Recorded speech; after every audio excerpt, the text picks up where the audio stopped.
Welcome to a Sound-Advice short video overview of the Rega Planar 3 RS.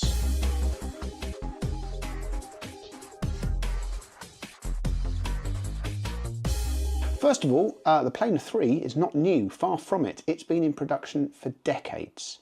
Last year, to celebrate their anniversary, Rega made a version of the Planar 3 imaginatively enough called the Anniversary. It featured some extra bells and whistles. It was sold at a price that was lower than that than would be the case if you'd added all of those bells and whistles to a normal Planar 3. And then they put it in a unique finish. They sold lots of them, and true to their word, as soon as the year had ended, they stopped making the Anniversary. And lots of people went, I'd really like to buy something like that.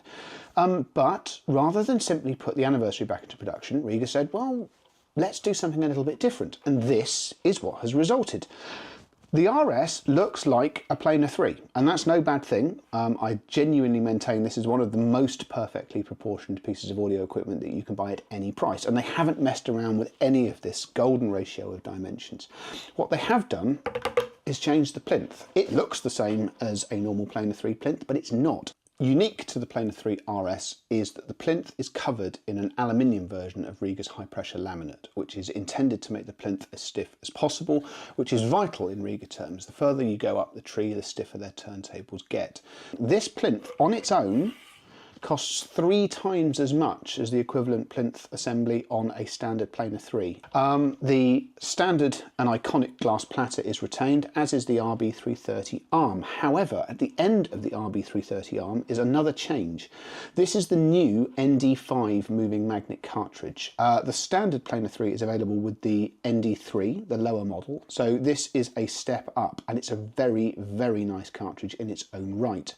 This is also a big step forward over the Anniversary, which is a conventional plinth and used the older Rega moving magnet cartridge, which was good, but nowhere near as good as this one is. Something that they do have in common with each other is the external 24-volt power supply, which gives a better feed for the motor and gives you electronic speed control, which means that you don't have to lift this platter to change the speed, which is ideal. You also get a lid, which again I've not brought with me because it's just more things to sort of peer over when I do this, but lids are underrated things, as anyone with children or pets or a simple lack of dusting attentiveness that many of us suffer from will testify for. This aluminium finish is absolutely lovely. I didn't know quite how I was going to feel about it until I unboxed this example. I think all Planar 3s are great looking record players, but this looks more special than the price would suggest. Now that price is important. The Planar 3 RS is £1 under £1,000, £999. That price has been achieved by Rega going, let's hit £1,000. If they had priced this in the way that they would normally price a product that they were releasing for sale, this would be comfortably over £1,000, probably somewhere in the region of £1,250 to £1,300. It's also beautifully made. Believe it or not, this example that you see here that I've been shooting and taking quite detailed videos of is a B-stock example. That's what most review units are from Rega. I cannot find the flaw in it, and I'd be damned if anyone else could either. It is a simply exquisite piece of equipment. It looks and feels special, and more special than it is.